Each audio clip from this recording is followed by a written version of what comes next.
Hello. Hello, motherfucker. Hello, motherfucker. What's up, Salty Chicana? Ultima Tech. What's up? What's up? What's up? Yo, we found a little device up here in the top right. Yeah, I can see what you say now. How about that? How about All right. Hey, Lith or anybody?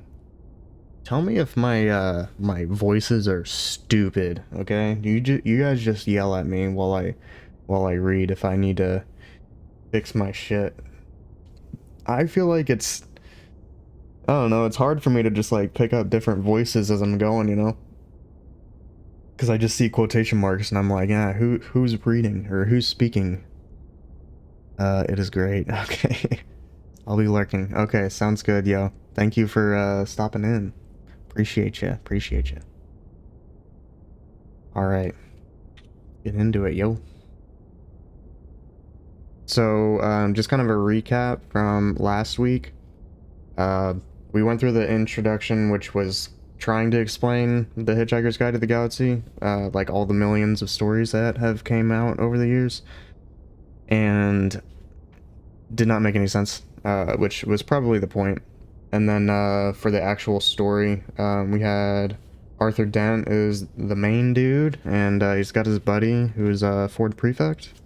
And apparently the world is like ending in like 5 minutes. They're at a bar right now, and yeah, world ending 5 minutes, and then that was like pretty much the end of the last chapter. So I don't know if we're about to go up into space or what the hell's about to happen, but I guess we'll see.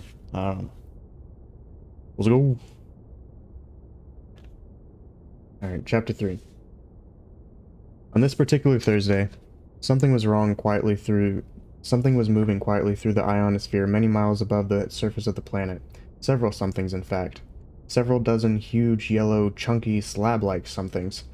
Huge as office blocks and silent as birds. Yo, Veronica! What's up, yo? What's going on? Veronica and all the peeps. Hey, we like just started, so I can start from the beginning of the chapter. It was like I read like 2 sentences. Toad, what's up, man? What's going on? What's going on? Hope you're doing good. Hope you're doing good. Raid! Just saying. Fenice! Ah! Ah! Pub! Yo! Yo! Here, hang on. Ah! Major pain! What's up? This is my hype little thing. Sean! What's up, you guys? What's going on? How was your stream? I hope it was good. Lady Superior! Look at all these people. Looking good. Thanks, man. Appreciate it. As you guys can see in the top left, or top right over here, by my big old head, I got a little device that now I can read what you're saying. So whenever we have YouTube videos, which I'm uploading these up to, for if anybody wants to actually like stay up to date with all this stuff, feel free. There will be a link that pops up here in a second. But yeah, we're gonna be adding more stuff like each week. Yeah, say hi to YouTube, you guys. I'm gonna be doing these like every Wednesday and Thursday at about 6:30 p.m. is the goal. If I'm really busy, it will only be one of those days, but stream on Wednesday or Thursday and then upload on the weekend. Hi, YouTube. Love you, little dude. You're part of it, so that means it was obviously very good. Appreciate you. I appreciate you. 6:30 p.m. PST. Alright, let's get going. I hope you guys are all doing great though, and I appreciate you guys hanging in. Yeah, did you see my new raid alert with the little dogs and cats? You'll see it on the YouTube if you didn't, but there's each thing, like each follow, each subscription, bits, like all that stuff. It's all new, and it's all space. Oh, Heidi. Thank you, thank you. Wait, weren't you already following? What the hell? But yeah, see? Trying to not panic. Yeah, don't panic, you guys. Loved it. I made it. Tomar, you're not too late. It's okay. I haven't started yet. I kind of started for like a second, but I'm about to restart because I only read like a sentence or two. Thought I was. Yeah, I thought you were too. I don't know. It's weird. Weird. But alright, let's go. I was just saying from last week we only read like the intro and chapter 1 and chapter 2. Basically what's going on is Arthur Dent is like the main character. His buddy is Ford Prefect, which I'm thinking is an alien. I've seen like the movie, so I kind of have some sort of an idea of it, but I haven't read the book before. But anyways, the world's about to end in 5 minutes, so Ford took Arthur to a bar and gave him some beers, and he was like, drink up, and the world's about to end. So we're gonna see the world end, I guess, or them go to space. I'm assuming they're gonna go to space. I have my towel. I have an hour, so I'll stay as long as I can. Okay, yeah, usually there's about an hour, so it hopefully it'll be perfect timing. We'll see. I shall return. Need to flip my comforter in the jar. Okay, no worries. You have no idea, young man. I have kind of an idea. Alright, let's go. Chapter 3. Also, if you guys can hear my dogs while they're like tossing around, let me know, and then I will open my door so that they can go out there. I have my towel. You have to know where your towel is. Always remember your towel. Don't forget to bring your towel. Always remember your towel. After how much? Yeah, thanks. Alright, let's go. Chapter 3. On this particular Thursday, something was moving quietly through the ionosphere many miles above the surface of the planet. Several somethings, in fact. Several dozen huge, yellow, chunky, slab-like somethings. Huge as office blocks, silent as birds. They soared with ease, basking in electromagnetic rays from the star soul, biding their time, grouping, preparing. The planet beneath them was almost perfectly oblivious of their presence, which was just how they wanted it for the moment. The huge yellow something went unnoticed at Goonhilly. They passed over Cape Canaveral without a blip. Woomera and Jodrell Bank looked straight through them, which was a pity because it was exactly the sort of thing they'd been looking for all these years. The only place they registered at all was on a small black device called a Sabitha Sensomatic, which winked away quietly to itself. It nestled in the darkness inside a leather satchel, which Ford Prefect habitually wore slung around his neck. The contents of Ford Prefect's satchel were quite interesting, in fact, and would have made any Earth physicist's eyes pop out of his head, which is why he always concealed them by keeping a couple of dog-eared scripts for plays he pretended he was auditioning for stuffed in the top. Besides the Sabitha Sensomatic and the scripts, he had an electronic thumb, a short, squat black rod, smooth and matte with a couple of flat switches and dials at one end. He also had a device that looked rather like a largish electronic calculator. This had about 100 tiny flat press buttons and a screen about 4 inches square on which any one of a million pages could be summoned at a moment's notice. It looked insanely complicated, and this is one of the reasons why the snug plastic cover it fitted into the words "Don't Panic" printed on it in large friendly letters. The other reason was that this device was in fact that most remarkable of all books ever to come out of the great publishing corporations of Ursa Minor, The Hitchhiker's Guide to the Galaxy. The reason why it was published in the form of a micro-sub-Mason electronic component is that if it were printed in normal book form, an interstellar hitchhiker would require several inconveniently large buildings to carry it around in. Beneath that, in Ford Prefect's satchel, were a few ballpoints, a notepad, and a large ish bath towel from Marks and Spencer. Oh my god. Okay, I'm opening my door. I don't know if you guys can hear these dogs, but they gotta go. Yo, chill out, man. Get out of here. Get. Okay, okay. Soothing your soul. I'm glad it's soothing your soul, Opperfield. Hope you're doing good. The Hitchhiker's Guide to the Galaxy has a few things to say on the subject of towels. A towel, it says, is about the most massively useful thing an interstellar hitchhiker can have. Particularly, it has great practical value. You can wrap it around you for warmth as you bound across the cold moons of Jaglin Beta. You can lie it on the brilliant marble-sanded beaches of Centragonus 5, embowling the EDC vapors. You can sleep under it beneath the stars, which shine so redly on the desert world of Kakrafoon. Use it to sail a mini-raft down the slow, heavy river Moth. Wet it for use in hand-to-hand combat. Wrap it around your head to ward off noxious fumes, or avoid the gaze of the ravenous Oogladder beast of Trowel, a mind-bogglingly stupid animal. It assumes that if you can't see it, it can't see you. Daft as a brush, but very, very ravenous. You can wave your towel in emergencies as a distress signal, and of course dry yourself off with it if it still seems to be clean enough. More importantly, a towel has immense psychological value. For some reason, if a strag is a non-hitchhiker, discovers that a hitchhiker has his towel with him, he will automatically assume that he is also in possession of a toothbrush, washcloth, soap, tin of biscuits, flask, compass, map, ball of string, gnat spray, wet weather gear, spacesuit, etc., etc.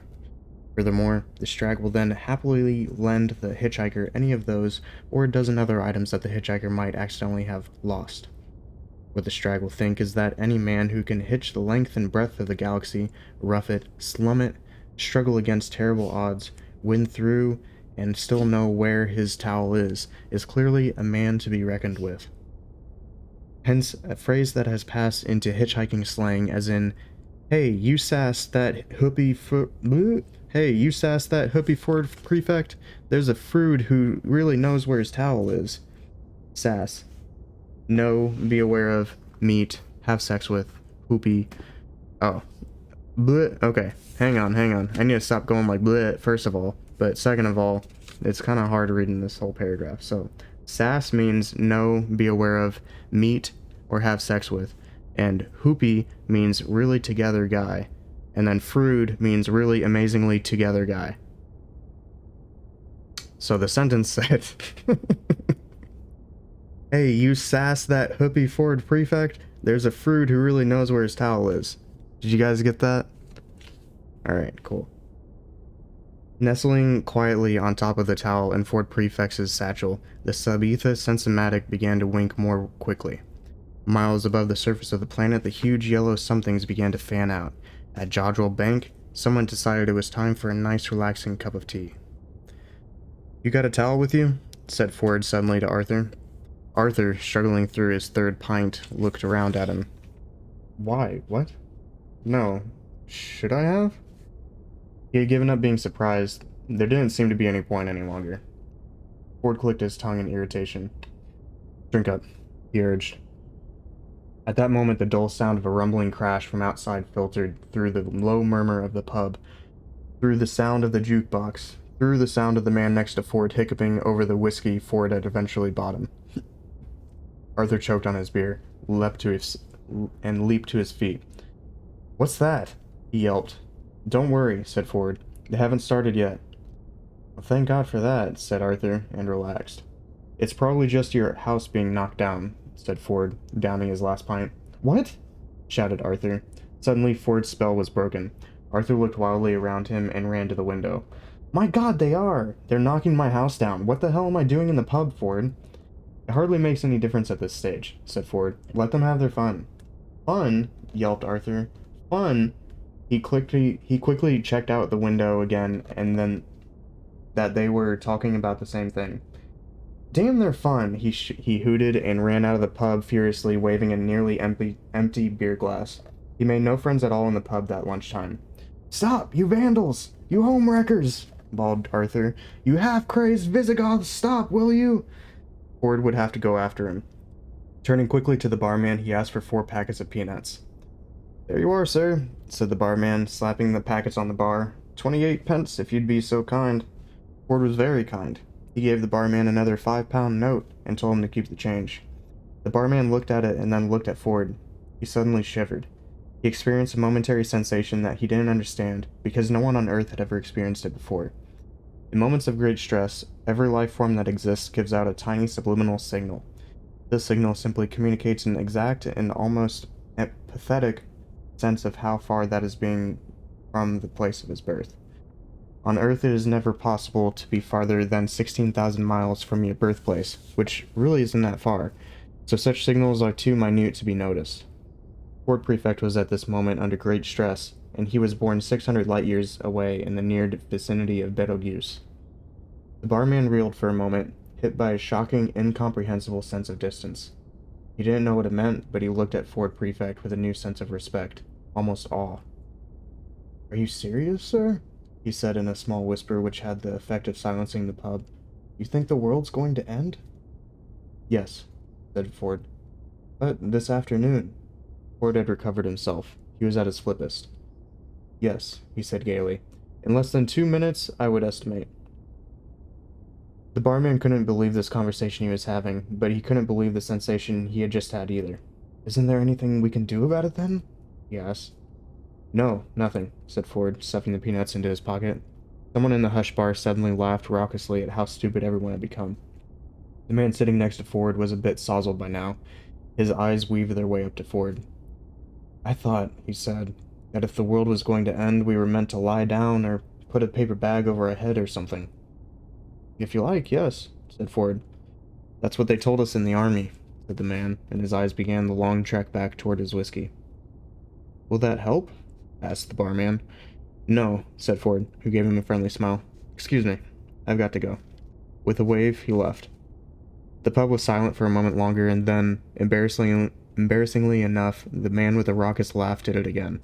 The girl he had dragged along to the pub with him had grown to loathe him dearly over the last hour, and it would probably have been a great satisfaction to her to know that in a minute and a half or so he would suddenly evaporate into a whiff of hydrogen, ozone, and carbon monoxide.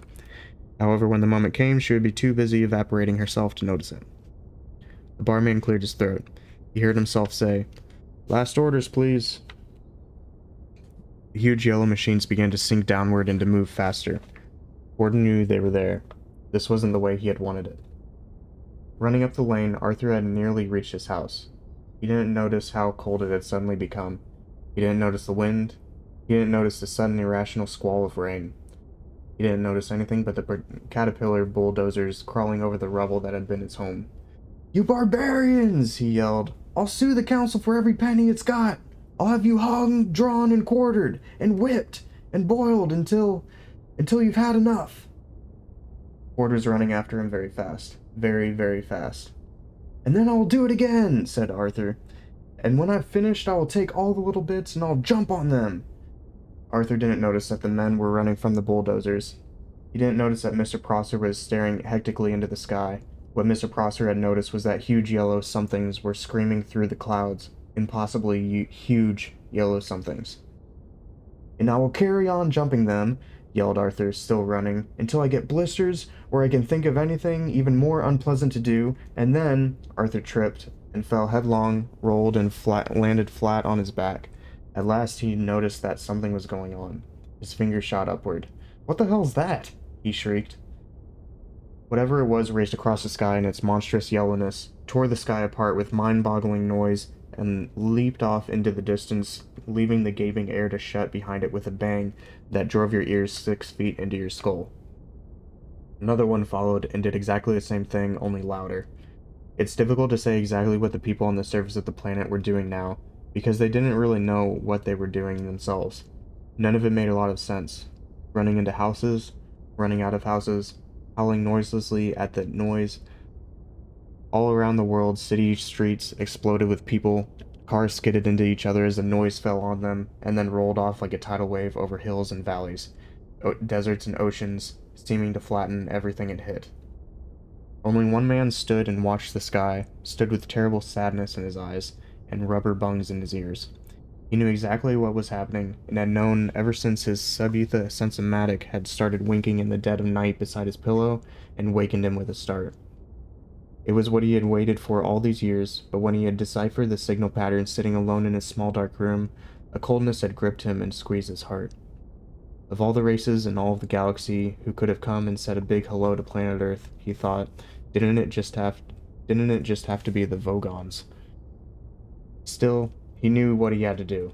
As the Vogon craft screamed through the air high above him, he opened his satchel.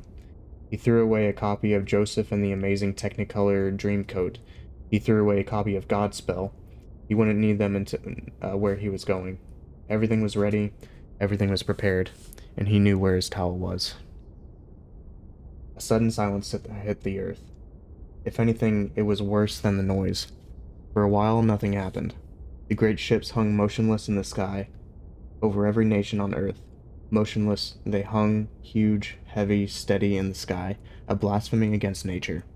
Many people went straight into shock as their minds tried to encompass what they were looking at. The ships hung in the sky in such the same way that bricks don't. And still nothing happened. Then there was a slight whisper, a sudden spacious whisper of open ambient sound. Every hi-fi set in the world, every radio, every television, every cassette recorder, every woofer, every tweeter, every mid-range driver in the world quietly turned itself on. Every tin can, every dustbin, every window, every car, every wine glass, every sheet of rusty metal became activated as an acoustically perfect sounding board. Before the Earth passed away, it was going to be treated to the very ultimate in sound reproduction, the greatest public address system ever built, but there was no concert, no music, no fanfare, just a simple message. "People of Earth, your attention please," the voice said. And it was wonderful. Wonderful, perfect quadraphonic sound with distortion levels so low as to make a brave man weep. "This is Prosthetic Vogon Jeltz of the Galactic Hyperspace Planning Council," the voice continued. "As you will no doubt be aware, the plans for development of the outlying regions of the galaxy require the building of a hyperspatial express route through your star system, and regrettably, your planet is one of those scheduled for demolition. The process will take slightly less than 2 of your Earth minutes. Thank you." The PA died away. Uncomprehending terror settled on the watching people of Earth. The terror moved slowly through the gathered crowds as if they were iron fillings on a sheet of board, and a magnet was moving beneath them. Panic sprouted again. Desperate fleeing panic, but there was nowhere to flee to. Observing this, the Vogons turned on their PA again. It said, "There's no point in acting all surprised about it. All the planning charts and demolition orders have been on display in your local planning department in Alpha Centauri for 50 of your Earth years, so you've had plenty of time to lodge any formal complaint, and it's far too late to start making a fuss about it now." The PA fell silent again, and its echo drifted across the land. The huge ships turned slowly in the sky with easy power. On the underside of each, a hatchway opened, an empty black square. By this time, somebody somewhere must have manned a radio transmitter, located a wavelength, and broadcast a message back to the Vogon ships to plead on behalf of the planet. Nobody ever heard what they said, they only heard the reply. The PA slammed back into life again. The voice was annoyed, and said, "What do you mean you've never been to Alpha Centauri? For heaven's sake, mankind, it's only 4 light years away, you know. I'm sorry, but if you can't be bothered to take an interest in local affairs, that's your own lookout. Energize the demolition beams." Light poured out of the hatchways. "I don't know," said the voice on the PA. "Apathetic, bloody planet. I've no sympathy at all." It cut off. There was a terrible, ghastly silence. There was a terrible, ghastly noise. There was a terrible, ghastly silence. The Vogon constructor fleet coasted away into the inky, starry void. End of chapter 3. And they totally just destroyed that thing, huh? They're just like coming in and just like, yeah, fuck you guys. Reread Rainbow. That's another thing I want to do for this stream. I want to get a, one of those like spam reread Rainbow, what do you call it? The little spam goal whenever you go to like new levels by everybody spamming it. Yeah. Reread Rainbow. Progress must happen. Let me get a drink of water real quick.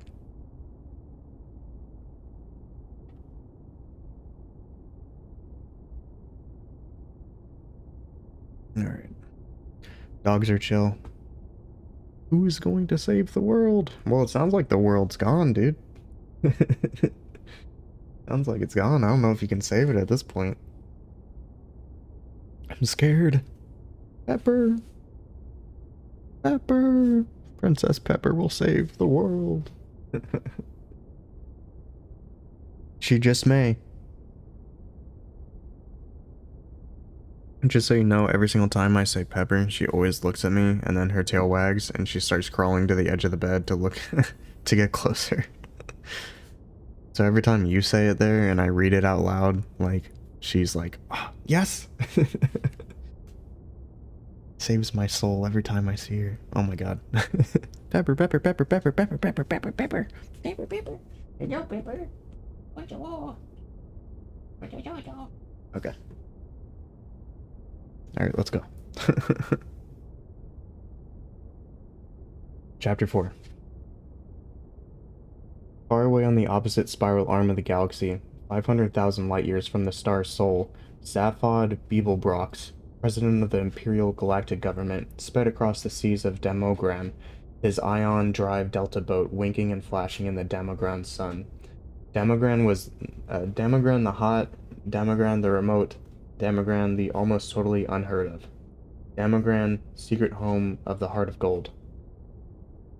The boat sped on across the water. It would be some time before it reached its destination because Demogran is such an inconveniently arranged planet. It consists of nothing but middling to large desert islands separated by very pretty but annoyingly wide stretches of ocean. The boat sped on. Because of this topographical awkwardness, Demogran has always remained a deserted planet. This is why the Imperial Galactic Government chose Demogran for the Heart of Gold project, because it was so deserted and the Heart of Gold project was so secret.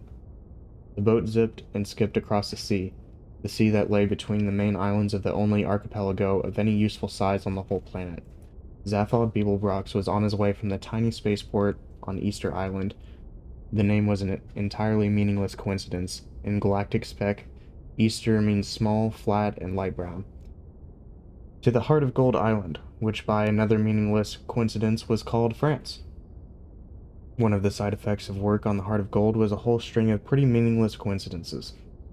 But it was not in any way a coincidence that today, the day of culmination of the project, the great day of unveiling, the day that the Heart of Gold was finally to be introduced to a marveling galaxy, was also a great day of culmination for Zaphod Beeblebrox. It was for the sake of this day that he had first decided to run for the presidency, a decision that had sent shockwaves of astonishment throughout the Imperial Galaxy.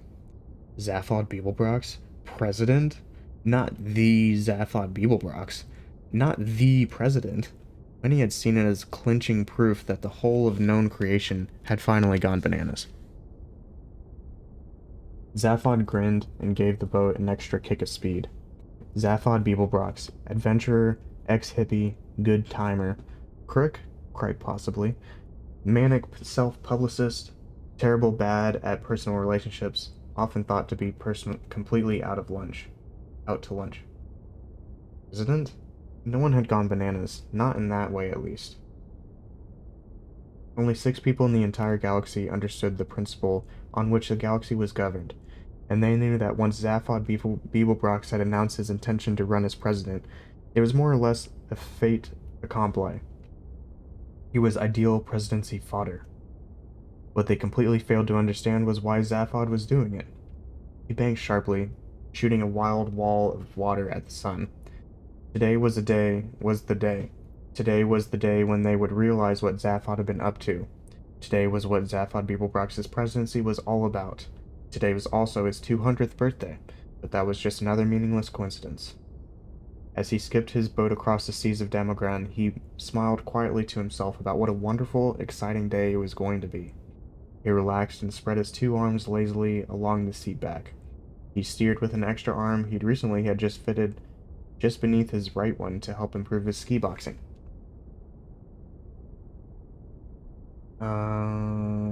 Okay, and then this bottom of this page is like an I guess like a definition for president, which I will read now. President. Full title, President of the Imperial Galactic Government. The term imperial is kept, though it is now an anachronism. The hereditary emperor is nearly dead and has been for many centuries.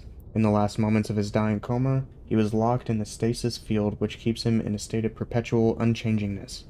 All his heirs are now long dead, and this means that without any drastic political upheaval, power has simply and effectively moved a rung or two down the ladder and is now seen to be vested in a body that used to act simply as advisors to the emperor, an elected governmental assembly headed by a president elected by that assembly. In fact, it vests in no such place. The president in particular is very much a figurehead. He wields no real power whatsoever.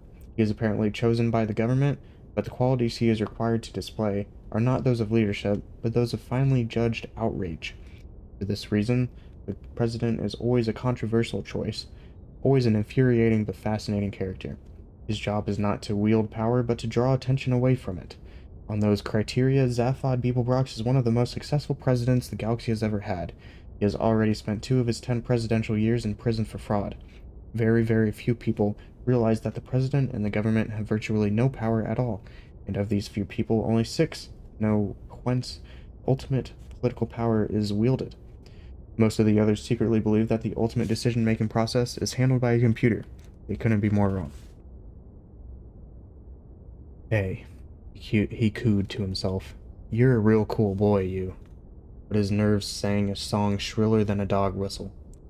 The island of France was about 20 miles long, 5 miles across the middle, sandy and crescent-shaped. In fact, it seemed to exist not so much as an island in its own right as simply a means of defining the sweep and curve of a huge bay. This impression was heightened by the fact that the inner coastline of the crescent consisted almost entirely of steep cliffs. From the top of the cliff, the land sloped slowly down 5 miles to the opposite shore. On top of the cliff stood a reception committee. It consisted in large part of the engineers and researchers who had built the Heart of Gold, mostly humanoid, but here and there were a few reptiloid automaneers. 2 or 3 green sylph-like Maximagalaxians, an octopodic bisexualist or 2, and a huluvu. A huluvu is a super intelligent shade of the color blue. All except the huluvu were resplendent in their multicolored ceremonial lab coats. The huluvu had been temporarily refracted into a freestanding prism for the occasion. There was a mood of immense excitement thrilling through all of them. Together and between them they had gone to and beyond the furthest limits of physical laws, restructured the fundamental fabric of matter, strained, twisted, and broken the laws of possibility and impossibility. But still the greatest excitement of all seemed to be to meet a man with an orange sash around his neck.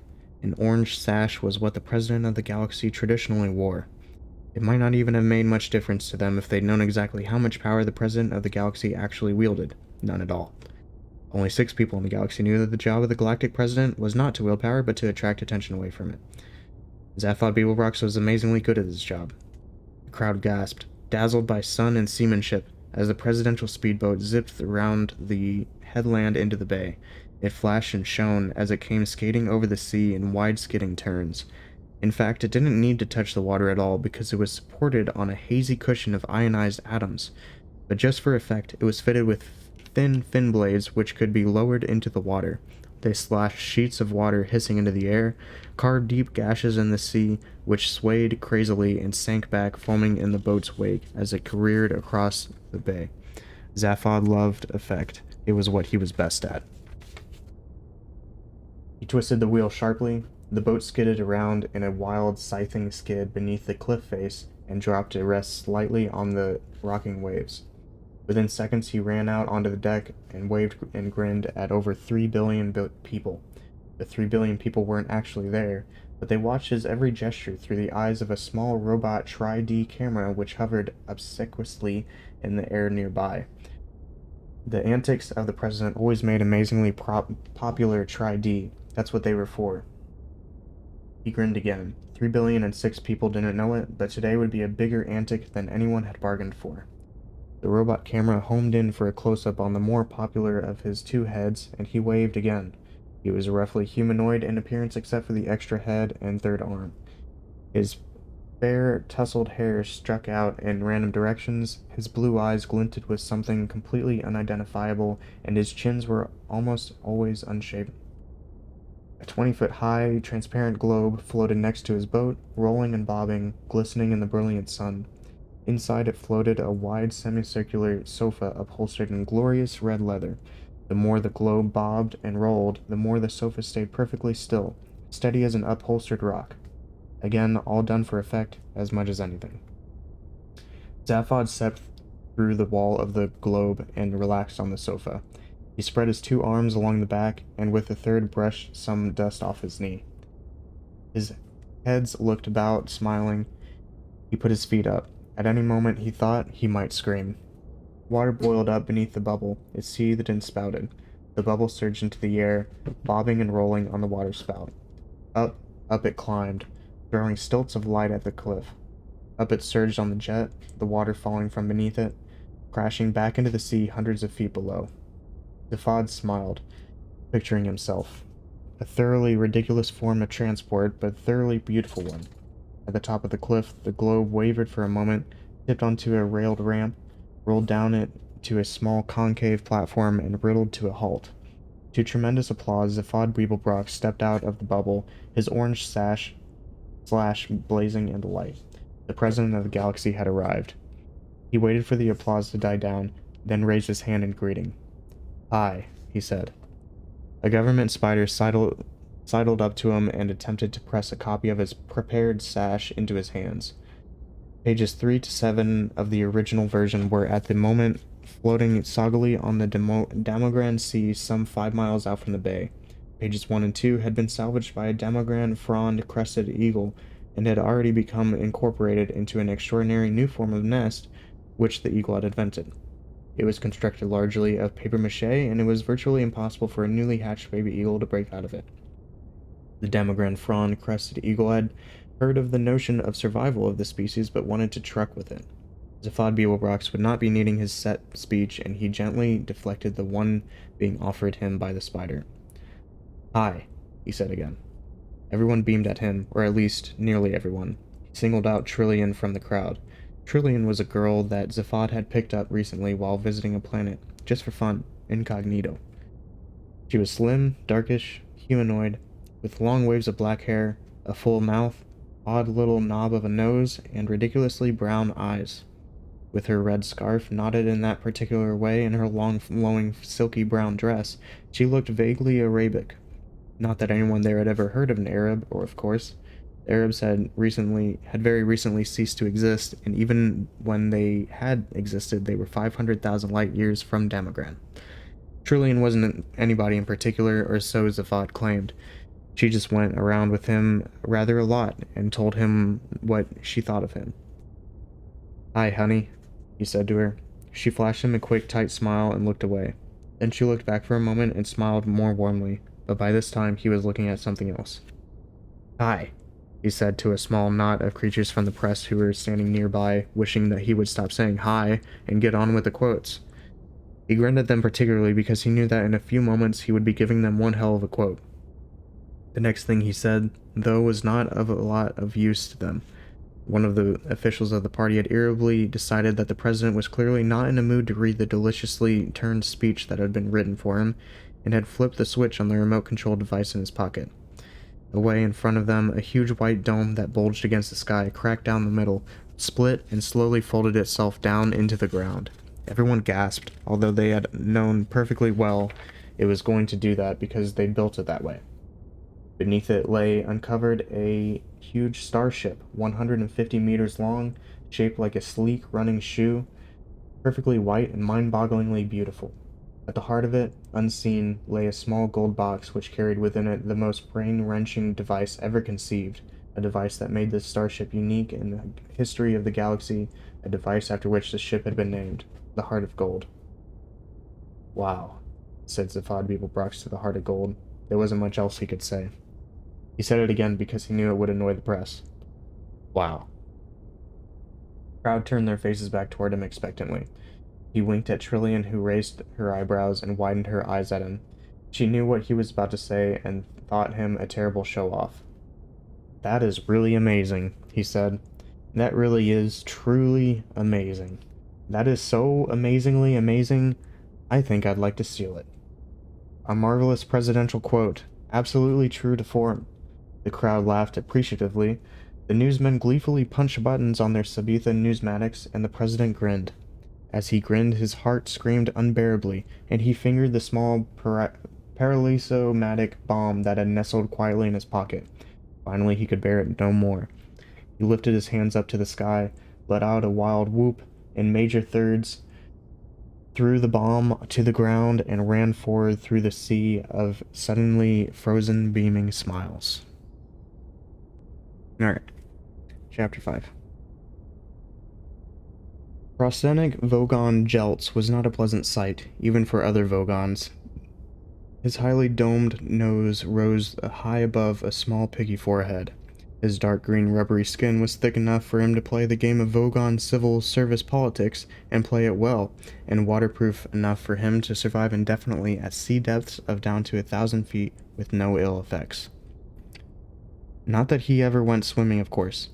His busy schedule would not allow it. He was the way he was because billions of years ago, when the Vogons had first crawled out of the sluggish primeval seas of Vogsphere, and had lain panting and heaving on the planet's virgin shores, when the first rays of the bright young Vogzal sun had shone across them that morning, it was as if the forces of evolution had simply given up on them there and then, had turned aside in disgust, and written them off as an ugly and unfortunate mistake.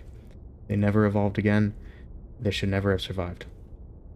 The fact that they did is some kind of tribute to the thick-willed, slug-brained stubbornness of these creatures. Evolution, they said to themselves. Who needs it?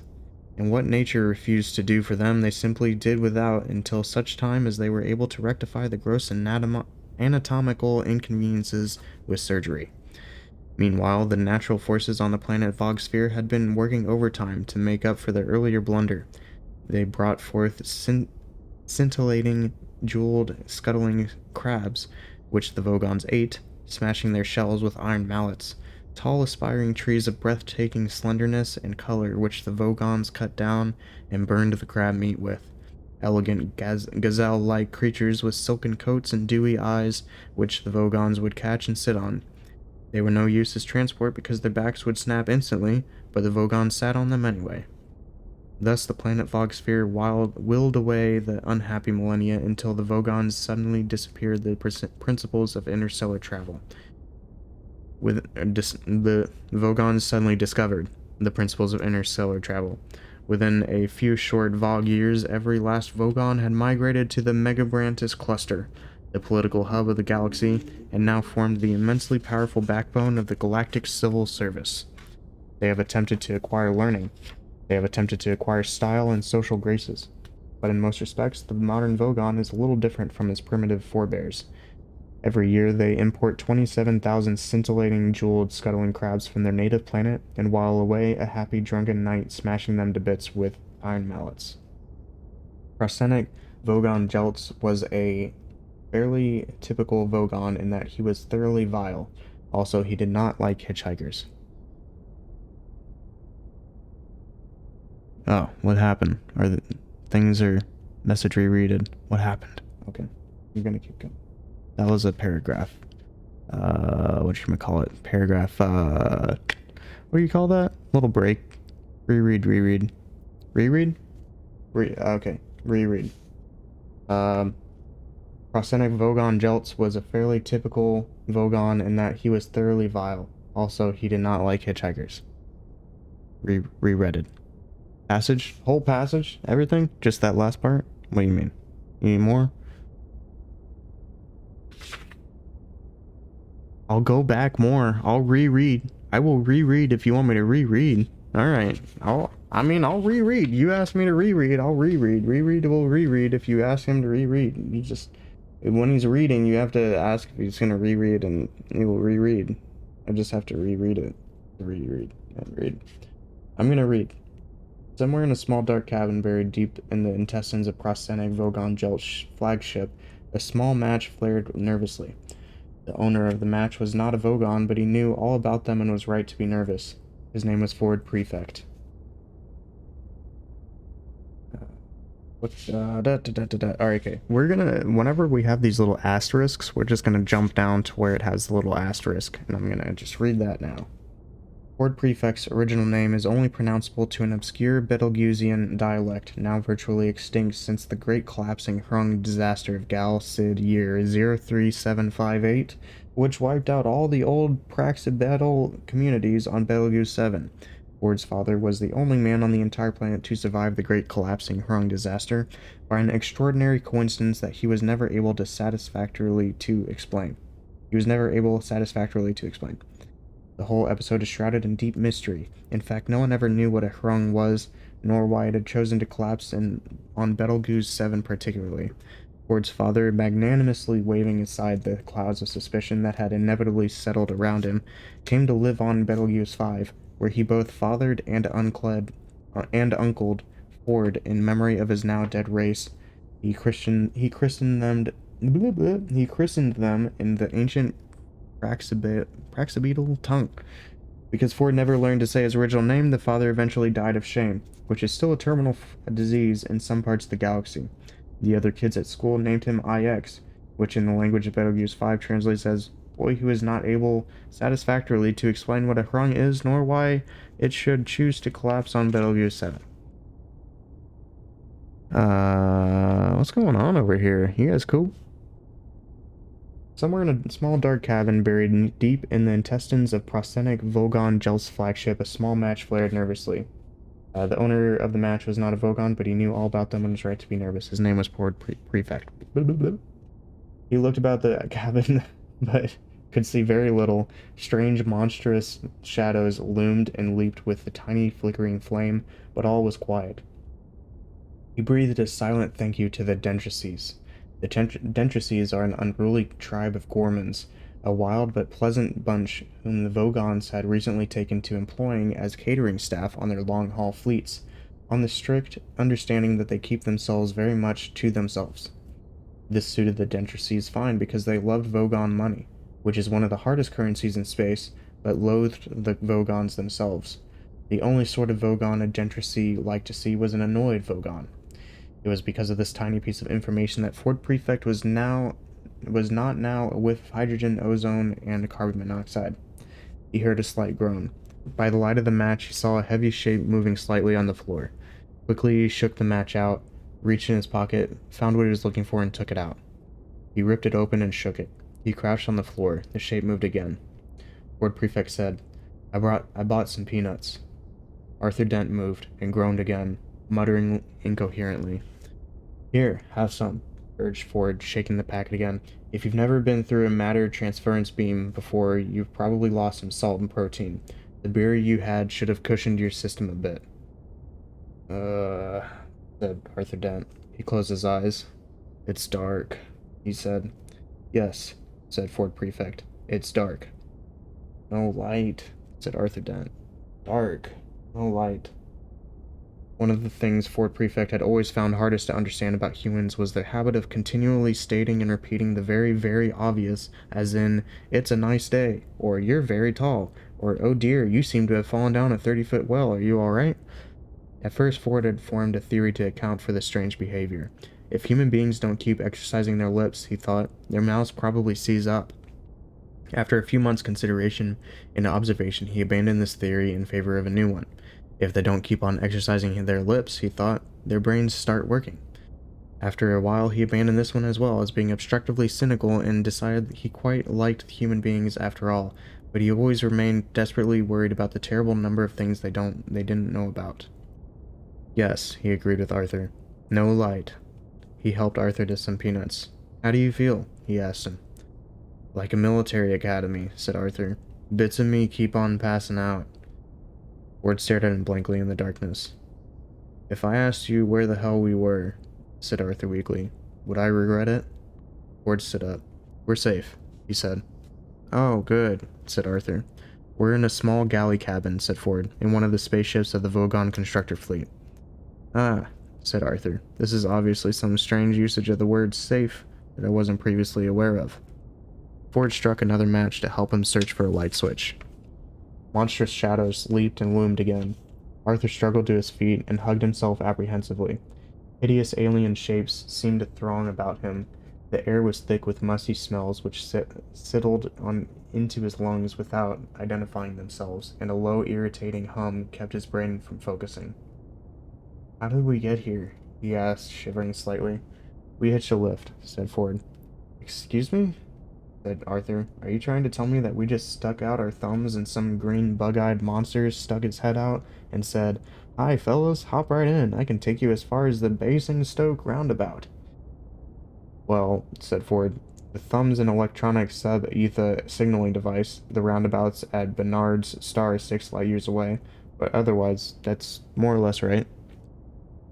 "And the bug-eyed monster?" "Is green, yes." "Fine," said Arthur. "When can I go home?" "You can't," said Ford Prefect, and found the light switch. "Shade your eyes," he said, and turned it on. Even Ford was surprised. "Good grief," said Arthur. "Is this really the interior of a flying saucer?" Arsenic Vogon Jolts heaved his unpleasant green body round the control bridge. He always felt vaguely irritable after demolishing populated planets. He wished that someone would come and tell him that it was all wrong so that he could shout at them and feel better. He flopped as heavily as he could onto his control seat in the hope that it would break and give him something to be genuinely angry about, but it only gave a complaining sort of creak. "Go away!" he shouted at a young Vogon guard who entered the bridge at that moment.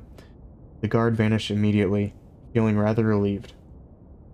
He was glad it wouldn't now be him who delivered the report they'd just received.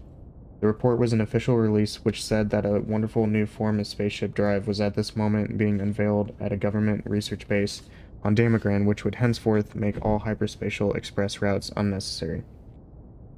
Another door slid open, but this time the Vogon captain didn't shout because it was the door from the galley quarters where the Dentrices prepared his meals. A meal would be most welcome. A huge furry creature bounded through the door with his lunch tray. It was grinning like a maniac. Prosenic Vogon Jolts was delighted. He knew that when a Dentrice looked that pleased with itself, there was something going on somewhere on the ship that he could get very angry indeed about. Ford and Arthur stared around him. "Well, what do you think?" said Ford. "It's a bit squalid, isn't it?" Ford frowned at the grubby mattresses, unwashed cups, and unidentifiable bits of smelly alien underwear that lay around the cramped cabin. "Well, this is a working ship, you see," said Ford. "These are the Gentrices' sleeping quarters." "I thought you said they were called Vogons or something." "Yes," said Ford. "The Vogons run the ship, the Gentrices are the cooks. They let us on board." "I'm confused," said Arthur. "Here, have a look at this," said Ford. He sat down on one of the mattresses and rummaged about in his satchel. Arthur prodded the mattress nervously and then sat on it himself. In fact, he had very little to be nervous about, because all mattresses grown in the swamps of Scornshellus zeta are very thoroughly killed and dried before being put into service. Very few have ever come to life again. Ford handed the book to Arthur. "What is it?" said Arthur. "The Hitchhiker's Guide to the Galaxy. It's a sort of electronic book. It tells you everything you need to know about anything. That's its job." Arthur turned it over nervously in his hands. "I like the cover," he said. "Don't panic. It's the first helpful or intelligible thing anybody's said to me all day." "I'll show you how it works," said Ford. He snatched it from Arthur, who was still holding it as if it were a 2-week dead lark, and pulled it out of its cover. "You press this button here, you see, and the screen lights up, giving you the index. A screen about 3 inches by 4 lit up, and characters began to flicker across the surface. You want to know about Vogons, so I entered that name, so..." His fingers tapped some more keys. "And there we are." The words Vogon Constructor Fleets flared in green across the screen.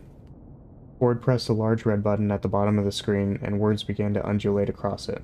At the same time, the book began to speak the entry as well in a still, quiet, measured voice. This is what the book said. "Vogon Constructor Fleets. Here's what to do if you want to get a lift from a Vogon. Forget it.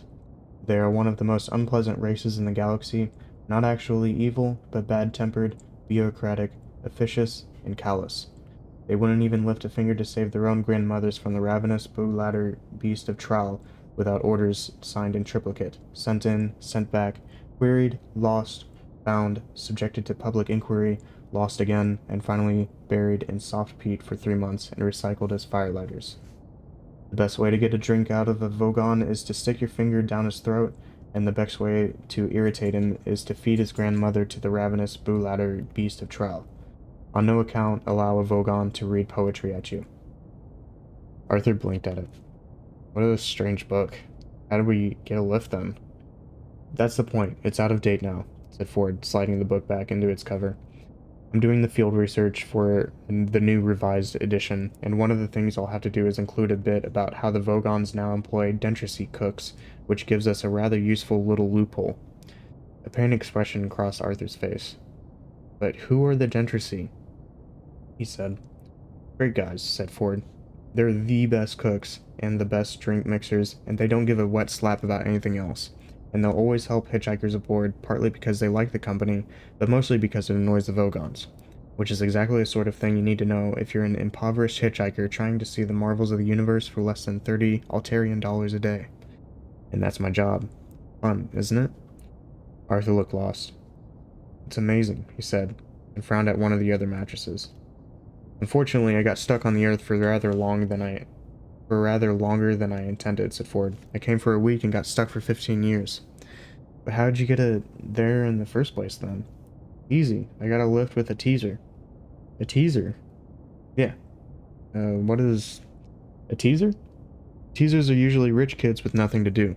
They cruise around looking for planets that haven't made interstellar contact yet and buzz them. Buzz them? Arthur began to feel that Ford was enjoying making life difficult for him. Yeah, said Ford. They buzz them. They find some isolated spot with very few people around, and then land right by some poor unsuspecting soul whom no one's ever going to believe, and then strut up and down in front of him, wearing silly antennas on their head and making beep-beep noises. Rather childish, really. Ford leaned back on the mattress with his hands behind his head and looked infuriatingly pleased with himself. Ford, insisted Arthur. I don't know if this sounds like a silly question, but what am I doing here? Well, you know that, said Ford. I rescued you from the Earth. What's happened to the Earth? It's been demolished. Has it? Said Arthur levelly. Yes, it just boiled away into space. Look, said Arthur, I'm a bit upset about that.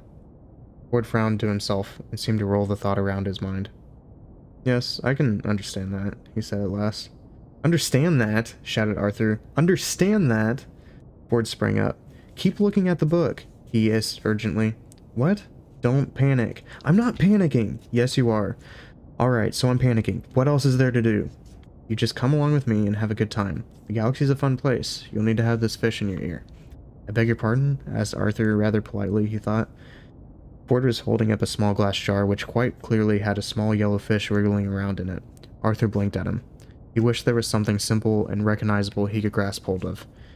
He would have felt safe if, alongside the dentistry underwear, the piles of scorn-shellless mattresses, and the man from Betelgeuse holding up a small yellow fish and offering to put it in his ear, he had been able to see just a small packet of cornflakes, but he couldn't, and he didn't feel safe. Suddenly a violent noise leaped at them from no source that he could identify. He gasped in terror at what sounded like a man trying to gargle while fighting off a pack of wolves. Shush, said Ford. Listen, it might be important.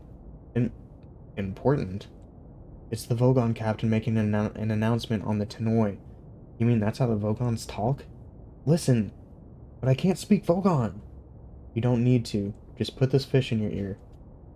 Ford, with a lightning movement, clapped his hand to Arthur's ear, and he had a sudden sickening sensation of the fish slithering deep into his oral tract. Gasping with horror, he scrabbled at his ear for a second or so, but then slowly turned goggle-eyed with wonder. He was experiencing the oral equivalent of looking at a picture of two black silhouetted faces and suddenly seeing it as a picture of a white candlestick. Or of looking at a lot of colored dots on a piece of paper which suddenly resolve themselves onto the figure 6 and mean that your optician is going to charge you a lot of money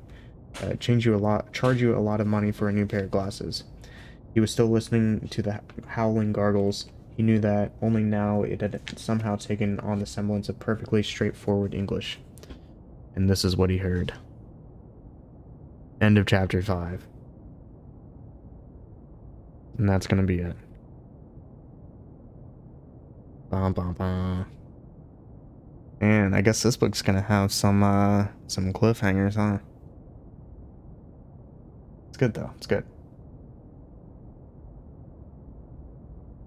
It's fun times. Fun times. All right, now I can see what you guys were saying. I was like so confused earlier, but I was just Vulcan Viral said asterisk asterisk asterisk. Thank you. Thank you. Welcome. A reread would read as much as a reread could if a reread could read. Yeah. Yeah. Usually the way a chapter ends. Yeah, I guess so. Yeah. That makes sense. That's a book. I guess that's how books work. Alright, cool. Well, this is probably gonna be it. Let's see, is anybody else out in the ether? What do we got? Salty Chicana is on. And Lady Superior's on. Alright. We'll go to one of them. I hope you guys have a great rest of your night, and thank you all for coming in, hanging out, lurking, listening. Sean, Lithador, Ultima, Tomar, Veronica, I'm sure you're around still. All y'all. Appreciate you. I'll be back on next week. It's either gonna be Wednesday or Thursday, and then I'm gonna here's my Discord. For anybody that's not in it, feel free to go there, join it. I don't think I have my YouTube command down yet, but I can grab the link really quick. And here's my YouTube. I'm gonna be posting this one up onto there. If it's more than an hour, I might break it up into two. But if it's about an hour or under, then I'll just keep it as this, and that'll go up this weekend. But yeah, so cool. I'll be on this weekend, doing like a music stream at some point. If not tomorrow, then Saturday or Sunday for sure. I'll probably be streaming a lot more this weekend than I have lately. All my stuff that I was busy with is not prevalent anymore. But yeah, so I should be back, but like for real this time. Like for real. But yeah, cool. Alright. I'm gonna head out of here. I hope you guys all have a good night. And oh, there it is. I didn't even need to do it. But well, whatever. Alright, I'll see you guys this weekend.